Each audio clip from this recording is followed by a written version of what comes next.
Today 1 মিনিটের শিরোনাম। এই অনুষ্ঠানটি নিবেদন করছেন Mahakal network, the crypto of holy prosperity. The game studio, games এখন হাতের মুঠোয়। মণিপুর হিংসা, কৃষকদের দুর্দশা, বেকারত্ব, তাণ্ডব চালাতে 18 মাস ধরে পরিকল্পনা। ধৃতরাজ ভগৎ সিং ফ্যান ক্লাবের সদস্য। 47টি বিষয়ে পাঠ্যসূচি বদলের ভাবনা, বদলাচ্ছে উচ্চ মাধ্যমিকের সিলেবাস। সংসদের কাজকর্মে বিঘ্ন ঘটানোয় অধিবেশনের বাকি মেয়াদ সাসপেন্ড ডেরেক সহ 15 বিরোধী সাংসদ। সাসপেনশনের পর ডেরেকের আচরণ নিয়ে তদন্ত, 3 মাসের মধ্যে রিপোর্ট পাঠাতে হবে প্রিভিলেজ কমিটিকে।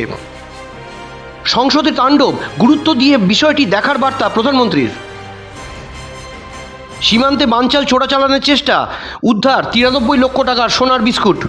শীত পড়ার সঙ্গে সঙ্গে বিশ্বজুড়ে উদ্বেগ বাড়াচ্ছে করোনা, ভারতে কোভিড রোগীর সংখ্যা ছাড়ালো 1000। বিরোধী দলনেতার নিরাপত্তায় ত্রুটি, শুভেন্দুর নালিশ পেতেই রাজ্যের থেকে রিপোর্ট চাইল হাইকোর্ট। অন্তর্বর্তী উপাচার্যেরাও বৈঠক ডাকতেই পারেন, চিঠি দিয়ে জানালেন রাজ্যপাল। লোকসভায় হামলার ঘটনায় সাসপেন্ড 8 নিরাপত্তারক্ষী। দেখতে থাকুন 1 মিনিটের শিরোনাম। Joyanta Kundu, VNN times today.